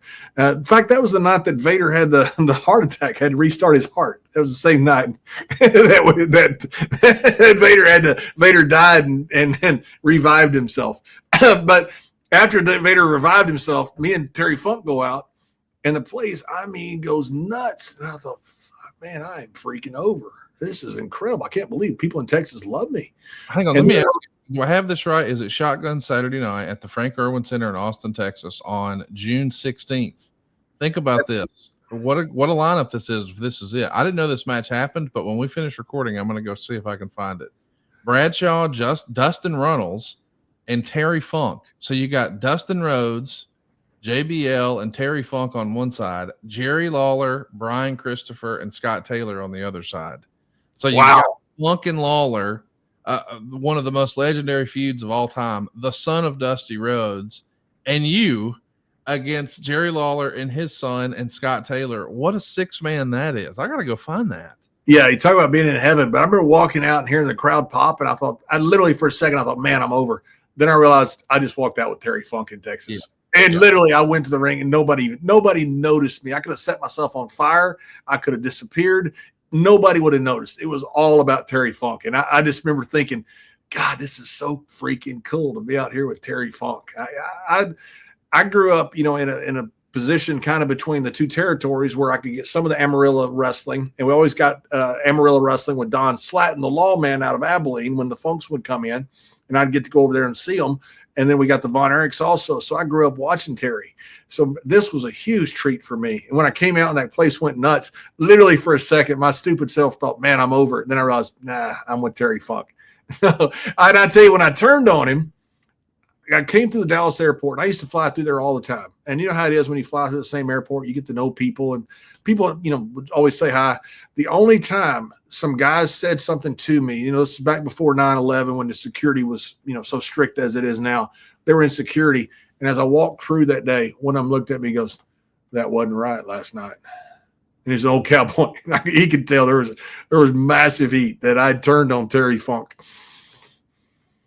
Here's a great question from Sidious187. It came to us on Twitter, I believe.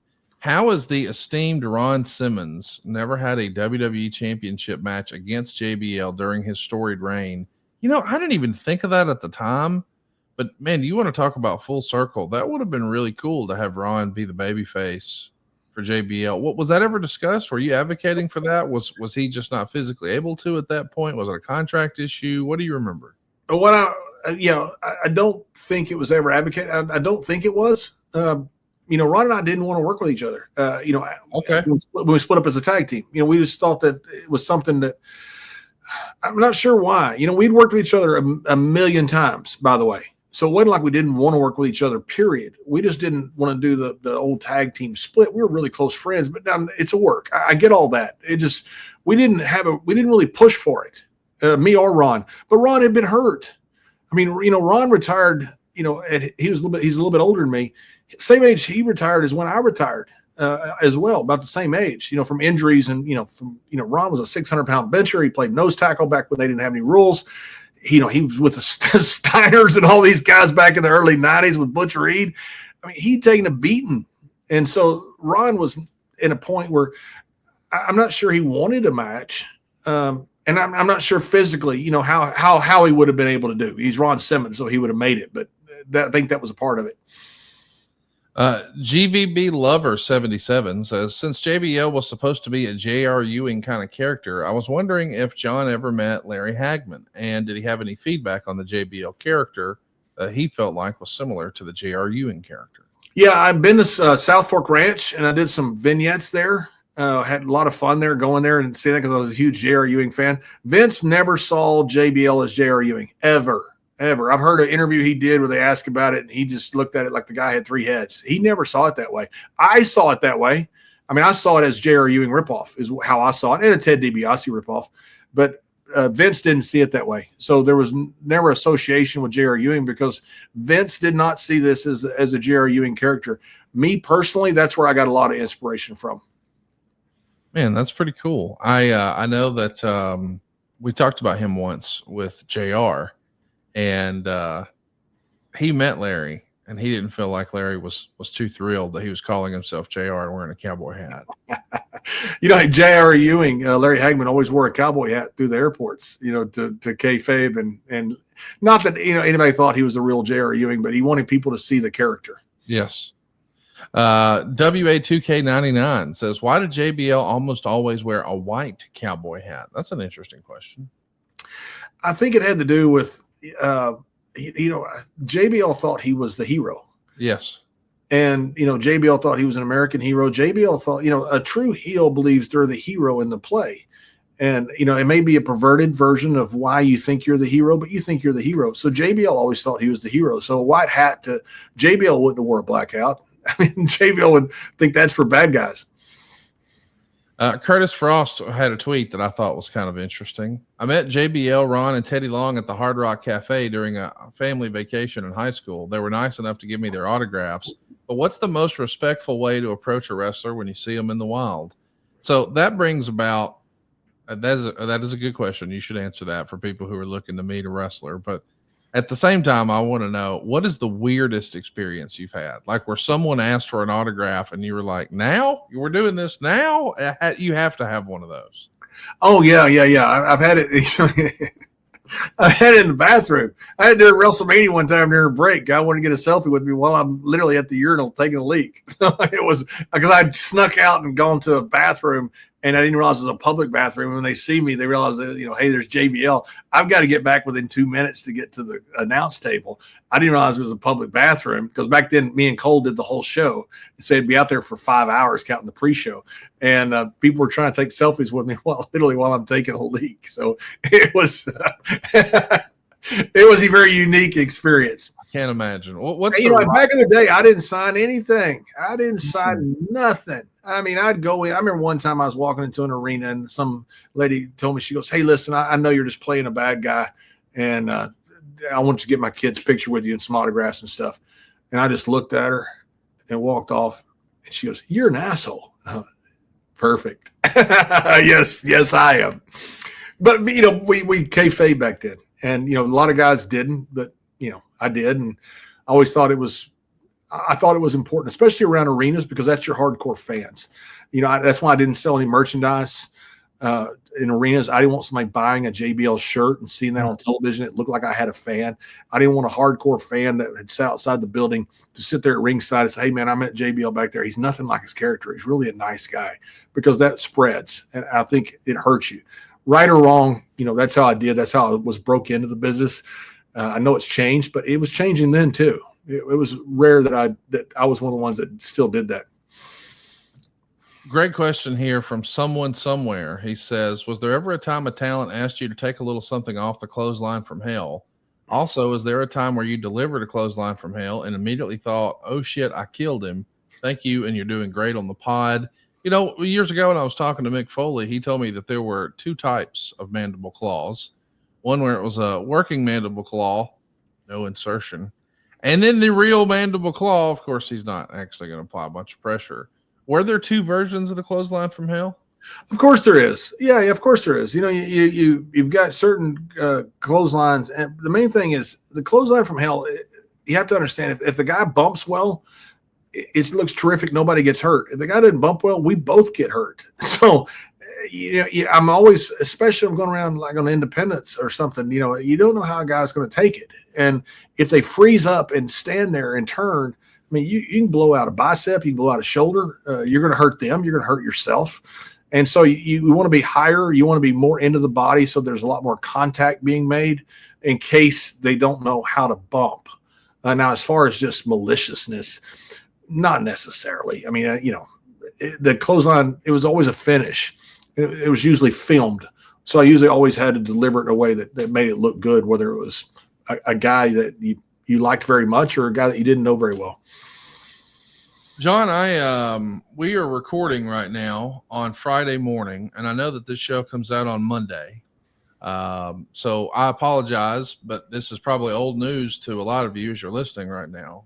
But in the last 10 minutes, we've got a tweet from Vince McMahon that I need to share with you, John. The case is closed. Today ends nearly 3 years of investigation by different governmental agencies. There's been a great deal of speculation about what exactly the government was investigating and what the outcome would be. As today's resolution shows, much of that speculation was misguided and misleading. In the end, there was never anything more to this than minor accounting errors with regard to some personal payments that I made several years ago while I was CEO of WWE. I'm thrilled that I can now put all of this behind me. We haven't heard from Vince in a while. So for him to come out and have a statement like this, where it starts with the case is closed, that's going to be big news that everybody's talking about all weekend. Obviously, you're getting this fresh just as I am.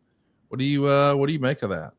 My first meeting with Vince when I went up to Titan Towers, I didn't meet him when I had the trial match. I met him later, and as I've said before, I kind of fell into Vince's lap. He didn't go looking for me. I just kind of showed up at his doorstep, and I remember walking in. And I'd heard everything about him. I mean, everything. Back in the day, man, there were rumors that were worse than what they are now. As far as all you name it, there were rumors.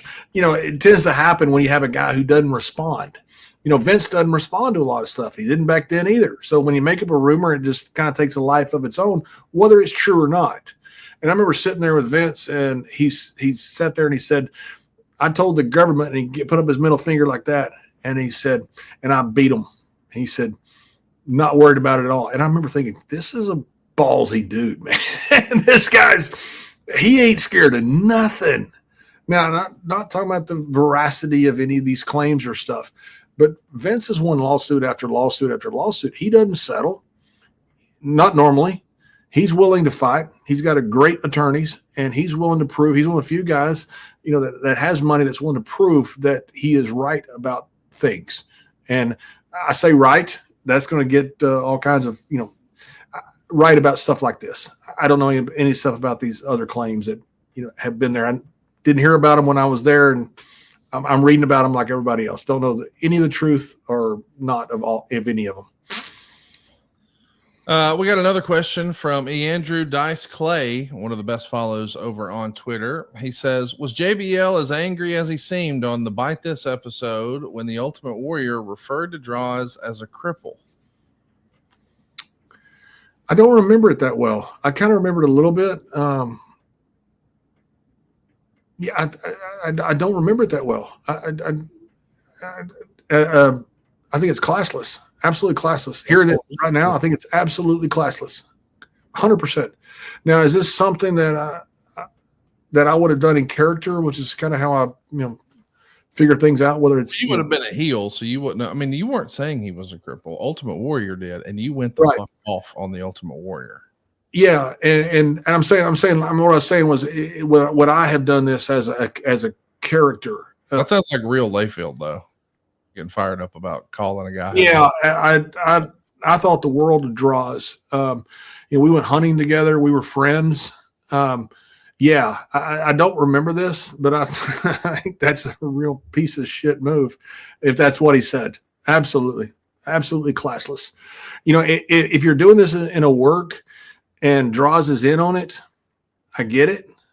But from just listening to this, I think it's absolutely classless. James says, what was JBL's opinion of the Sandman's entrance at ECW One Night Stand in 05 while he was in the balcony looking down at it? Also, was there any talk about it backstage of Vince McMahon's reaction to it? Not the reaction, but I thought it was incredible. That entrance was one of the greatest of all time. There's no doubt about it. That Sandman entrance, man, you had to see that freaking thing live. That was awesome. I am so glad I got to see it because I didn't understand it until you see it live. And, forget about, does the work follow up with it? Who cares? It was one of the greatest entrances ever.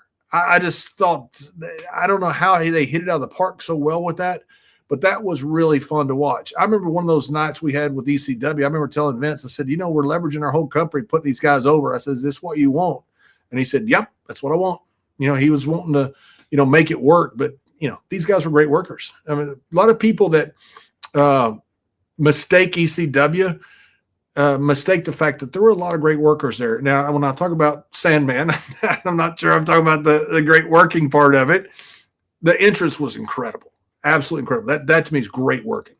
But you had RVD, you had Sabu, you had so many guys who do some really good stuff. The Dudleys were doing good stuff. I mean, these guys really got over. And there's a reason that people today will chant ECW over a federation that was just around for half a decade or a decade and has been gone for 20 years. That's pretty remarkable. They don't chant WWE. They don't chant WCW.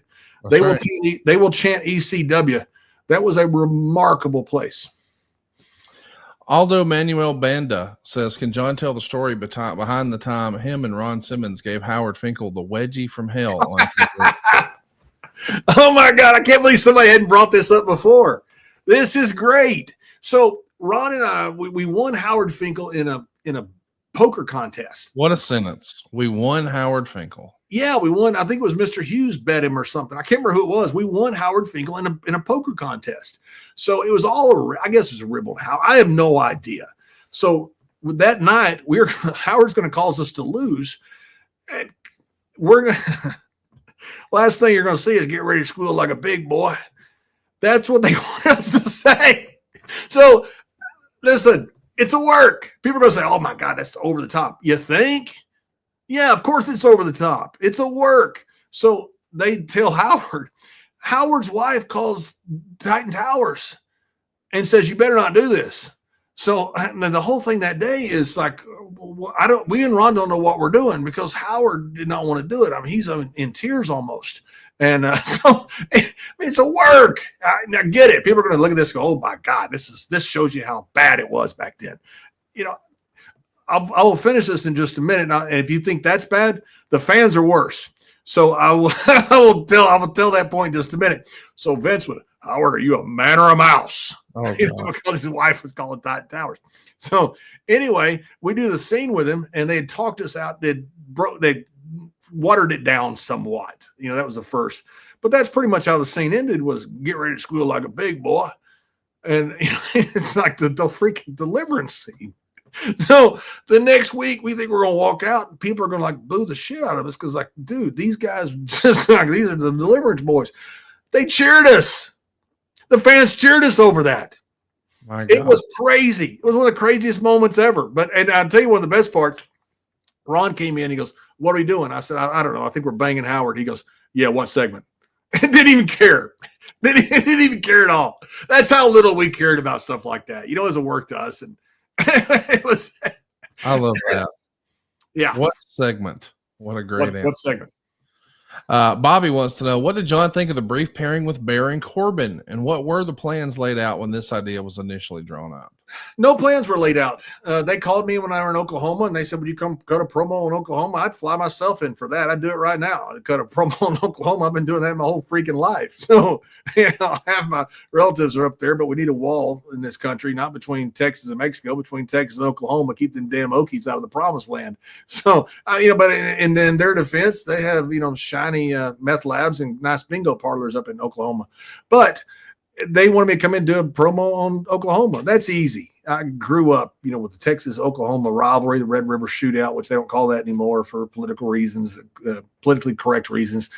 And so when I came in, and then the next week they said, hey, you're going to be in so-and-so. And I said, for what? They go, well, you're with Barron. I go, okay. So I went and did our show. And then they sent me like a list of dates. And I said, am I doing something here? And they said, yeah, you're with Barron. But there was never in my knowledge any long-term plan with it. So I don't know where they were going and what they were going to do. You know, I feel bad because, you know, it didn't work. And I'm the veteran. You know, Barron's a very talented young guy. He's a smart guy. He's a very athletic guy. Just won some jiu-jitsu championship. He's, you know, he's a shooter, played pro football, you know, so it didn't work. It's, you know, my fault for not working. But I don't know where they were planning on going with it, you know, and I like Barron. And I was hoping they'd do something with it, but then all of a sudden the whole thing just got shuttered, and I never knew. I don't know if there was a long-term plan. I don't think there was. I think they just brought me in and thought, well, that worked. Let's try it again. And so we did it again, but the creative wasn't matching the storyline, I didn't think. they were beating Barron a lot. So I don't know what happened, and I don't know where the storyline was going to go. I think Barron's still got a pretty bright future. I love the fact that he did something and won that jiu-jitsu contest, whatever it was he won, outside of wrestling. Make a name for yourself somewhere else, and I think he'll pop up somewhere else, and I hope he does, because I think Barron's a good guy and a smart guy. I'm pulling for him. His real name is Tom, and he's a watch guy like me, and we know he's into jiu-jitsu. And I don't know if you saw the rumor and innuendo, but apparently New Japan has interest in him. Can you imagine how great he would be there? He'd be great over there. The shooter boys do so well over there, and if he just meshed that style into a little bit of it, I think Barron would do great over there. Plus, he's a big guy. He's a big athletic guy. He played pro football. That's what I'm going to say. Like, this is a pro football player who now is learning jiu-jitsu and is good at winning jiu-jitsu. And, oh, by the way, a pro wrestler. This is a badass dude. Absolutely. He's a Golden Glove champion boxer. Wow. Barron's a legit dude. I liked being with Barron. I thought Barron, he's a big, tall guy like me, so it's easy to manage a guy like that. I thought Barron has a terrific – he's had a great past. I think he's got a great future ahead of him. And I certainly hope he does, because he's one of the good guys, and I'm rooting for him. Is it bad that the thing I remember most about you managing Barron is that you borrowed Michael Hayes' pants that day? Yeah. I don't know what happened. The pants, I don't know. I think they looked worse than they were. But then after I wore them, I thought, shit, I got to wear them now because everybody's making fun of them. I mean, I would say you went to the same tailor, but I think that's the trouble with Mr. Hayes, is he doesn't go to a tailor. But that was, I don't know why, but I remember seeing it and thinking, did he forget his pants and they just sent somebody to Men's Warehouse? What happened there? But then after you wear them, everybody makes fun of them. I'm not switching now. I'm not going to the skinny jeans. I got more ass than a donkey farm, and I want to have pants that are appropriate. Nicola R91 suggests, would you ever do an episode of a year-by-year breakdown of the salary you made in the wrestling business? I don't necessarily know that we should do that, but I do want to ask, without saying the number, do you remember what your best year was financially in the wrestling business? Was it when you were in the champ, or as the business continued to grow? Is it when you were doing commentary, or what year do you think it was when you were like, hey, that was my best year in wrestling? 05 or 04, whenever it was as a champ. I remember almost down to the dollar. Yeah, absolutely. Because, obviously the most of it were made, and it was wonderful. And yeah, I remember it very well. It was 05. It was the year I was champion. And I mean, Vince is one of the best paid guys ever. And I would never go through that. There's a confidentiality clause in contracts. And I always thought a contract was between me and Vince, Vince, Kevin, or however you want to say it. And I always thought that was a violation of trust to give anything out like that. Now, some people see that differently, and that's their own prerogative. But I just never thought it was right to give out anything that was something like that was pretty much a handshake deal or signed contract with Vince. I will tell you this. I've said it before, and I'll say it. I don't mind saying it. My first year with WWE, I made $77,000. I've said that before because that was so long ago. That was different contracts back then. That was the old booking contract where you got the 10 days for $150 a day was the only guarantee you had. But I worked. Now, only the reason I say that is that's the most money I ever made. So don't get me wrong. I was thrilled to be making that money. But when you're on the road 300 days a year, 300 hotels, 300 days of rental car, and then you got to come home. You also got a mortgage and a car payment at home, and you got to pay taxes out of that. I mean, you think, $77,000 in 95 and 96, it's great money. But man, it didn't go very far when you had all the expenses that we had. One last question, then we'll put a button on Ask JBL Anything, but we got to do another one of these sometime soon. Keith wants to know, John, who would you like to see John Cena face in his very last match? I'd love to see it. I'd love to see Cody, obviously. I'd love to see against Cody for the title. I think that's the biggest matchup in wrestling, and I think it'd be fantastic. I think those two guys, they're both very smart guys, and I think that would be absolutely incredible. But if it's Randy, if it's Brock, it's Roman, Cena's not going to have a bad match. I promise you that. And all those guys I mentioned can really work. But I'd love to see him against Cody. Headline WrestleMania for the title. Nobody knows what's going to happen. Is he going to break the famous record or not? I think that'd be incredible. Stay tuned. I can't wait to see what's coming next for John Cena, but I know we'll all be watching it. And I hope that you'll be watching next week. SomethingToWrestle.com is your home for all things Something to Wrestle. We want to hear from you. So hit us up with those questions. Find us on social media. It's at Prichard Show. That's where you can find the show. Over on Twitter, it's Something to Wrestle on Facebook, Something to Wrestle on Instagram. And of course, John is on Instagram at John Bradshaw Layfield. You can find him on Twitter at JC Layfield. And John, I had a great time today, man. I'm glad that you're back and you're out of the snow and you're no longer stuck eating Denny's. And man, what was Al Snow's wife doing? Can we not get Al Snow to come take care of you? I mean, why would you have to eat freaking Denny's every day for 3 days? That's not fair. We got to get on it. We got to. In defense of Al Snow, I did not let him know I was stuck. Oh, okay. Because I knew he would try to remedy the situation and try to come take care of me. So I did not. If Al hears this will be the first that he's heard of it. So I did not. I wanted to bury him on the show and have fun with that. But burying Al is fine too. If you. Hey, Doug Basham's got some real heat down there in OVW. That was fun to watch. That was fun to watch Doug get the title and the reaction from the crowd. He's got some real heat down there. What did you think of the OVW Netflix series? I enjoyed it.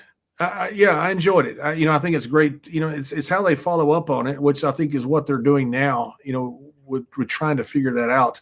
I think there's some real opportunities for people, and I hope they do another one. I know there's potential that they could do something else with Netflix, and I hope they do. I think it really helped Al and helped what he was doing. It's tough when you're just running shows. I mean, man, it's a tough business model. As they say, you want to get a $500,000, start with $1 million and become a wrestling promoter. It's tough business model, and Al's working really hard and figuring it out. I know we're busting Al's balls a little bit here today, but just as a reminder, and I know people will poke holes in this, OVW was on Netflix before WWE. Shout out to Al. We'll be back next week right here talking all things WWE and John's experience. If you haven't already, hit that subscribe button, tell your friends, and don't forget, if you can't get enough John, you can catch him on his real show, Stories with Briscoe and Bradshaw. It's available anywhere you enjoy podcasts. You can find it on Apple Podcasts, Spotify, and of course, YouTube. And John, at this point, you guys have talked to well over 100 legends, maybe 2 or 3, or maybe even 4. I mean, every single week it's somebody new. And you told me before we clicked record, you recently caught up with Leonard Skinner. Man, you guys are branching out now. We're having blasts. We're interviewing a bunch of rock guys. It's unbelievable the amount of guests we're getting. It's so cool. And people treat us like contemporaries, and for one, Ricky Medville was one of the original members, the original drummer of Leonard Skinner. And he's the one that produced the Michael Hayes video. So I text Michael. I said, "Hey, Ricky?" He goes, "Oh my God, yeah." And he starts telling me all this stuff about it. Less people have such an association to wrestling because we're all in the same arenas. And there's a contemporary feel like, hey, we're all kind of part of the same business, part of this entertainment business. And so it's a little different dynamic when we interview people, that it's not just a reporter interviewing somebody. It's kind of more of a contemporary, which is kind of how we want to position everything we do. It's certainly that way with the wrestlers. We have probably more talent, old legends, probably than anybody, I would think, on our YouTube channel. We have long interviews. All we're trying to do is record history in their words. We want to tell stories. We want to have fun, but we want to let them tell history in their words and record that and have it somewhere for, long after we're all gone, that history is maintained. Preserving history. That's what it's all about at Briscoe and Bradshaw. Check it out anywhere you enjoy podcasts, and stay tuned. More John Layfield on deck next week right here on Something to Wrestle with John Layfield. Hey, it's Conrad Thompson here to tell you a little more about what adfreeshows.com is all about. Get early, ad-free access to more than a dozen of your favorite wrestling podcasts every single week, starting at just $9. That's less than 20 cents an episode each month. And yes, you can listen to them all directly through Apple Podcasts or your regular podcast apps. How easy is that? Ad-free shows also has thousands of hours worth of bonus content and docuseries like Title Chase, Eric Fires Back, Conversations with Conrad, and The Insiders. Plus new series like The Book with David Crockett, Monday Mailbags with Mike Chioda and Nick Patrick, and a whole lot more. and you want to talk about early, you can't get any earlier than listening to the shows live. You can be a part of the live studio audience as we record the podcast. Plus, ride shotgun alongside your favorite childhood heroes for live watch-alongs, Q&As, and other interactive experiences every single month. Come on now, see for yourself what thousands of other wrestling fans from around the world have discovered, that adfreeshows.com is the best value in wrestling. Check it out today, and hey, when you do, the first week is completely free. adfreeshows.com.